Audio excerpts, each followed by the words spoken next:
মনে হয় গাজৰ চান চিৰে উব বাজি খাই ৰদ লৈ ফানি লৈ চিঙৰে ফুল দং ফল দং তোমাৰে সদা লক্ষণ তৰে মাতে সদক্ষণ মুইথেম আগাজত পানিয়েম গলজত চাকমা ভাষা আমার মাতৃভাষা, তাই আমার এই ভাষা বলতে ভালো লাগে। প্রত্যেক জাতি বা ব্যক্তির কাছে নিজের মাতৃভাষাটা খুবই প্রিয়।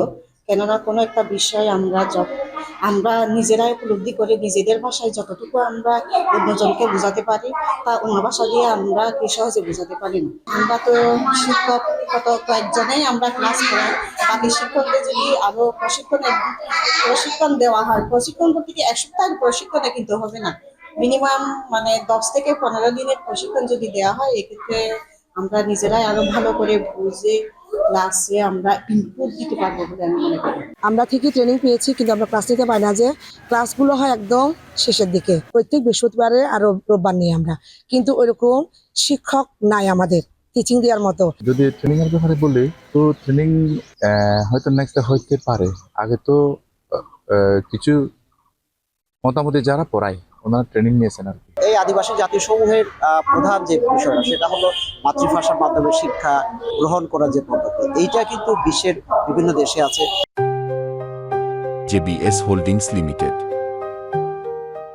2017 সালে শুরু হওয়া মাতৃভাষা প্রাথমিক শিক্ষা কিন্তু বর্তমানে এই পর্যায়ে এসেও দীর্ঘ 8-10 বছরের জার্নিতেও আমরা খুব বেশি সুফল এখনো পাইনি। যদি সরকার উন্নয়নের বা যেভাবে হয়েছে এগুলো যদি আরো ব্যাপক আকারে যদি সরকার করে, বরংশ আমাদের এই বাংলাদেশের যে জাতিসত্তার বৈচিত্র্যগুলো, আমাদের দেশের মূল স্রোত ধারার যে ইয়েটা আছে, সৌন্দর্য যেটা আছে, বৈচিত্র্য যেটা আছে, সেটা মনে হয় আমার আরো বেশি তীব্র হবে। 2017 সাল থেকে এই রাঙ্গামাটি পার্বত্য জেলার প্রায় 750 শিক্ষককে আমরা ট্রেনিং প্রদান করেছি, যাতে মাতৃভাষা শিক্ষা গ্রহণ করে ছোট ছোট ছেলে মেয়েদের এই শিক্ষা দিতে পারে। তো আমি যেহেতু এটা ভাষা দিবস, আমি চাই আমাদের পার্বত্য অঞ্চলের বিভিন্ন ভাষাভাষীর মাতৃভাষা যেন আরো উন্নততর বৃদ্ধি লাভ করুক। আমি সেই কামনা করি আজকে এই ভাষা দিবসে।